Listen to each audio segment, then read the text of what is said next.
মনোনয়নপত্র যারা জমা দিয়েছিলেন এর মধ্যে কিন্তু অনেক আসনেই বিএনপির স্বতন্ত্র প্রার্থী ছিলেন এবং এখনও আছেন। তবে আজকে ঢাকা 17 আসনে যেখানে বিএনপির চেয়ারম্যান তারেক রহমান তিনি প্রতিদ্বন্দ্বিতা করবেন সেই আসনে কিন্তু যাদের স্বতন্ত্র প্রার্থী ছিলেন, তবে আজকে তিনি প্রত্যাহার করেছেন। তিনি হলেন ব্যারিস্টার এম সারোয়ার হোসেন। হ্যাঁ গালিব, আমরা এই বিষয়ে সবশেষ খবরাখবর জানতে আমরা যুক্ত হব সহকর্মীদের সঙ্গে। দর্শক, আগারগাঁও থেকে যুক্ত হচ্ছেন সহকর্মী সুলতানা স্বর্ণা এবং সেগুনবাগিচা থেকে যুক্ত হচ্ছেন নাজবুল সাকিব। আমরা সরাসরি শুরুতে যাব স্বর্ণার কাছে। স্বর্ণা, জানাবেন সকাল থেকে এখন পর্যন্ত কতজন মনোনয়ন প্রত্যাহার করতে এসেছেন আর সবশেষ কি তথ্য আছে আপনার কাছে?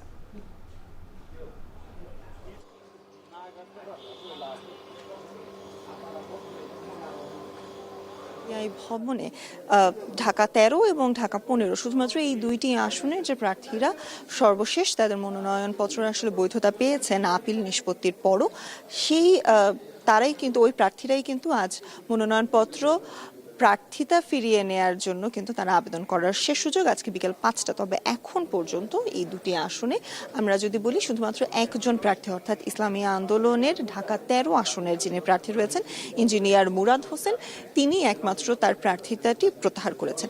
এবং সেক্ষেত্রে গণমাধ্যম কর্মীরা যখন তাকে প্রশ্ন করে যে সে কেন আসলে প্রার্থিতাটি প্রত্যাহার করলো, তিনি তখন আমাদেরকে স্পষ্ট জানিয়েছেন যে কোনো চাপ নয়, কোনো রাজনৈতিক চাপ কিংবা পারিপার্শ্বিক কোনো চাপ নয়, দলের প্রধানের নির্দেশেই কিন্তু তিনি তার প্রার্থিতাটি প্রত্যাহার করেছেন। এবং সেক্ষেত্রে আরেকটি জিনিস জানিয়ে রাখতে চাই, আজ বিকেল 5টাতে যেমন প্রার্থিতা প্রত্যাহারের শেষ সময়, তার পাশাপাশি কিন্তু আজ বিকেল 3টার সময় সুইডেনের যিনি রাষ্ট্রদূত রয়েছেন এবং তার নেতৃত্বে কিন্তু আরেকটি পর্যবেক্ষক দল, নির্বাচনের পর্যবেক্ষক দল কিন্তু নির্বাচন ভবনে আসবেন এবং নির্বাচন কমিশনারের সাথে বৈঠক করবেন।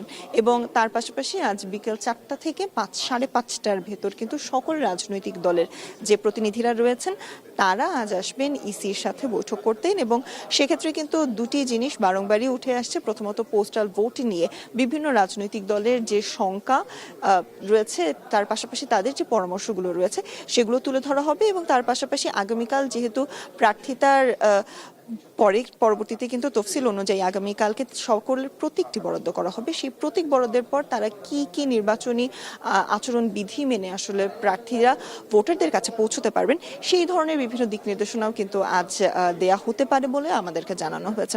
এবং তার সাথে যুক্ত করতে চাই, পোস্টাল ব্যালট নিয়ে কিন্তু নানা ধরনের যে গুঞ্জনগুলো শুনছিল গত কয়েকদিন ধরে শোনা হচ্ছিল, সেক্ষেত্রে কিন্তু নির্বাচন কমিশনের পক্ষ থেকে জানানো হয়েছে বিভিন্ন ধরনের জটিলতা অর্থাৎ নাম জটিলতা কিংবা ঠিকানা জটিলতায় প্রায় 5,500-এর বেশি পোস্টাল ব্যালট এখনো কিন্তু বাতিল হয়েছে এবং সেই সংখ্যাটি কিন্তু আরো বাড়তে পারে বলে কিন্তু নির্বাচন কমিশনের পক্ষ থেকে সংখ্যা প্রকাশ করা হচ্ছে। স্বামী, নির্বাচন কমিশন থেকে মোটামুটি এই ছিল আমার কাছে সবশেষ। এবার আমরা একটু সেগুনবাগিচা থেকে যুক্ত হতে চাই। আমাদের সঙ্গে আছেন নাজবুল সাকিব। সাকিব, জানাবেন যে সেখানকার সর্বশেষ কি তথ্য আছে আপনার কাছে? গালিব, প্রায় সকাল 10টার পর অর্থাৎ প্রায় অন্তত 4 ঘন্টা কিন্তু পার হয়ে গিয়েছে।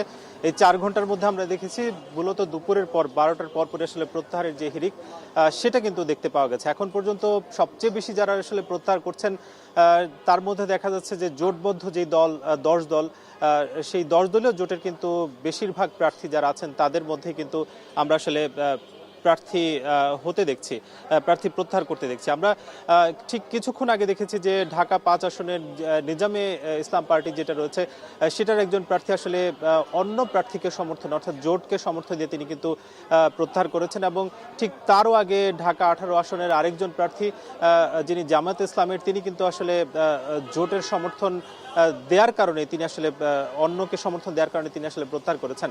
এবং এছাড়া দেখেছি যে খেলাফত মজলিসের মূলত 2 জন প্রার্থী তার প্রার্থিতা প্রত্যাহার করেছেন এবং বাংলাদেশ খেলাফত যেই দলটি রয়েছে সেই দলটিরও একজন প্রার্থী প্রত্যাহার করে নিয়েছেন।